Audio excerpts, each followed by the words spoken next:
My wife cheated on me with my best friend pre-done her, and some time later she cheated on me again. Come sit down and let me tell you a story. I apologize for the length, but I wanted to let off this steam here. Could also use some advice. My girlfriend is my high school sweetheart and is the love of my life. I wanted nothing more than to give her everything I can, and so long as she is happy, I can be happy. We were together since 2007. At the end of high school in 2008, I went on 2 family vacations in quick succession as celebration for getting accepted into university. After my first vacation, I want to spend some time with her, and she is entirely emotionally/physically distant. I try to talk to her to find out what is going on, but she doesn't say anything. We spend a whole 10 minutes together before she left, and I went home entirely confused. I left for my second vacation in China. She calls me while I was traveling in China on vacation and says she wants to break up. Without an explanation why, she wanted to break up. This is a girl I would have done anything for, and she wants to break up. I asked her if this is what will make her happy. She replies yes. I take the earliest flight home from China independent of my parents and went to go talk to her. I needed to understand why. Why was I left in the dark about our breakup? There's no sufficient reason. I am left in shock. University starts in 2 weeks. For 2 months I was hopelessly depressed. I became needy, totally insecure, and unsure of myself.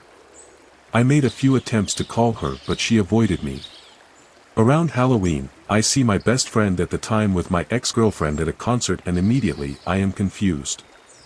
I think and I backtrack my thoughts, my memories, to when things started acting funny. My best friend was totally avoiding me throughout the whole time. I was suspicious but too trusting. I knew in the little of my head, but I didn't think anything of it. My roommate in college, who also went to the same high school, confirmed that his friends have been telling him that the situation is messy and that he should tell me what's been happening. I think something snapped that night. I'm not sure if it was as violent as convulsions, but I couldn't stop shaking. I was devastated. The 2 people that young 18-year-old me trusted more than anything in the world deceived me in this way. I didn't know what to do. I was alone, in a new place, with people who don't know me. I had no one to talk to. I had all this steam that I didn't know where to let it go. So I kept to myself. I digested this myself and ended up blaming myself. This wasn't very healthy. I hated them, and that was my stance. I was going to get over this so long as I hated them. The biggest issue I had was that I never had a chance to tell her off, to put everything I had into a neat little package that she could see. I wrote a letter. A 6-page letter, detailing the fire I had in my belly. Over Christmas vacation, I went to her house, found her car.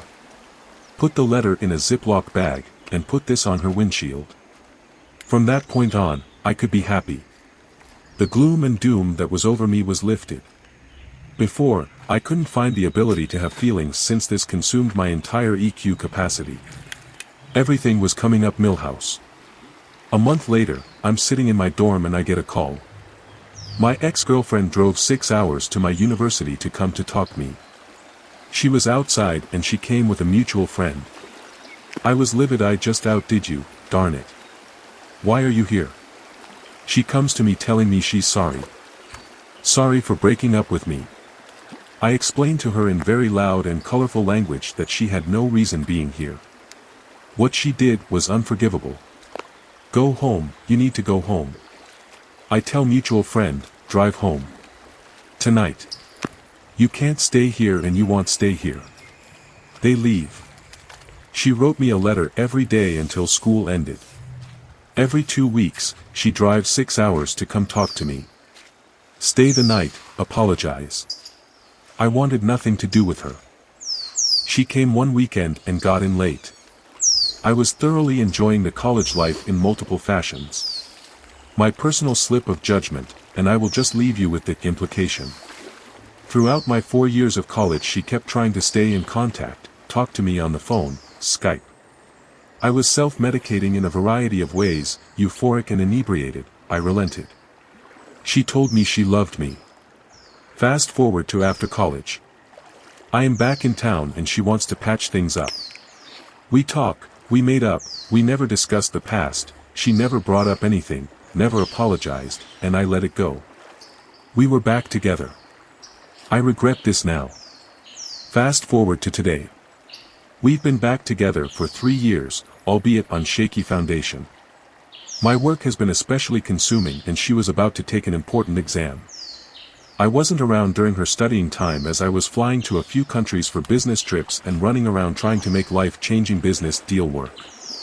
I wasn't around, she wanted companionship. She wanted me to listen to her talk about work, about studying, which for the most part one did. I tried to stay in touch as much as someone traveling in 4 different time zones could. She was emotionally distant. I would try to talk to her and find out what was going on, but I felt and knew something was up. I've since been back for 4 weeks now. I've been trying to make up for my travels, my being away. I try to spend more time, but she's emotionally distant. Last night, she spent some time at my house. I cooked dinner, we watched TV, beautiful time. She was insistent that she leave at 10 o'clock, claiming she has work early tomorrow. This is someone who sleeps at 2 a.m. every night and can wake up at 7 a.m. to go to work. I wanted to spend a lot more time with her. But I didn't think much of it, I had some work to do anyways. I do some work until about 11 and I called her to see if she got home safely. No response, texts no response. 20 minutes later, something clicked. Something is going on and it's going on right now. I get in my car and I speed to her parents' house where she's staying now. They're parked in the gated community in a quiet area. I immediately see it and I am speechless. I open the door and ask him what's wrong. She has no reaction, just a frozen expressionless face. We talk until 5 a.m. Apparently all they have done is talked, and they've just talked about our relationship shortcomings. She admits she loves that he listens to her and she can say whatever she thinks. She made it clear her intent was to keep this a secret from me because she was ashamed and felt guilty. She's been emotionally distant with me. I don't know what to do. I am absolutely pathetic. Thanks for listening, I guess. TLDR, love high school sweetheart lots, cheated on me with my best friend, got back together, emotionally cheating on me in the last 2 months, was caught as of last night. You're not pathetic. Although I will say, continuing this relationship would border on the borderline silly. She cheated on you, then you accepted her, now she's cheating on you emotionally and clearly by her own words she doesn't care. You have to let it go, you have to have a standard of someone in your relationship who won't cheat on you.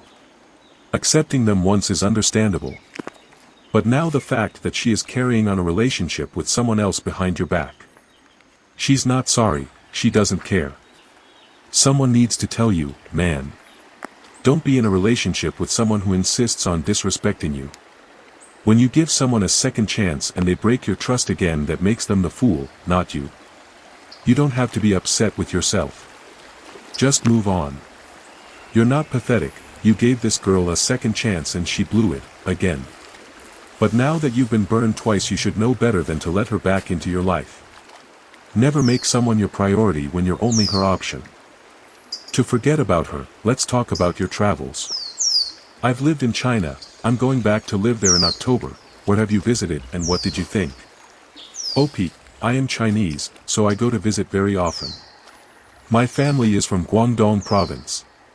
Our family owns some furniture factories and the like, so I travel there about 5 or 6 times a year. Shenzhen, Guangzhou, Hong Kong, Chaozhou. I have also visited Shanghai, Sichuan and Yunnan for fun. I will also go in October to another place in Hong Kong. I lived in Wuhan for 9 months and moved to Fuzhou in October. I went to Beijing for Lunar New Year while living in Wuhan and plan to go to Shanghai and Shenzhen this time. I have to renew my visa in Hong Kong, so it will be a fun visit paid for by my company. Even though it's my second time, I'd love to hear from you about things to do or places to see in my area or other areas. I plan to travel more this time. OP, that's very good. I've never been to Wuhan or Fuzhou. I've only been through Beijing airport and was disappointed because visiting Beijing and all its sites is a rite I have yet to do. Shanghai is the best. I love the mix of Asian and Western culture. Shenzhen is where I spend most of my time at work, so I don't like it there much. Don't let that affect your plans. The city is huge and impressive. As for what to do in these places, I don't usually travel for leisure, so I end up in various bars. It helps pass the time, lol. She is not the person you think she is. You love a person who doesn't exist, someone she has created to maintain your comfortable relationship. Cheating on you once is bad enough, and now she is actively putting herself in a position to do it again. Mark my words, there will be an accident in the near future, probably involving alcohol and, she didn't mean to and it just happened for a second, excuses. If you're fine with that outcome, then proceed as you are, but I honestly wouldn't invest any more time or energy in a liar and a cheater.